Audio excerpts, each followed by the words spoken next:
Подвели итоги открытого республиканского юношеского турнира по боксу на Кубок Международного фонда «Дети Саха-Азия». 4 дня на базе Дворца спорта 50 лет Победы за призовые места сражались 15 команд из разных районов республики. Впервые в соревнованиях приняли участие не только юноши, но и девушки 14-15 лет. Всего 79 спортсменов в 13 весовых категориях. Мы увидели очень хороших, перспективных ребят.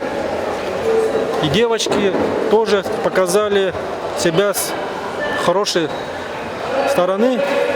То мы надеемся, что в следующем году эти ребята будут выступать на международных играх «Дети Азии». Ежегодный турнир является одним из главных событий в календаре спортивно-массовых мероприятий. Соревнования были организованы в 19-й раз. По их итогам будет сформирована сборная команда по боксу, которая представит республику на соревнованиях в Дальневосточном округе, а также определены кандидаты на участие в 7-х спортивных играх «Дети Азии».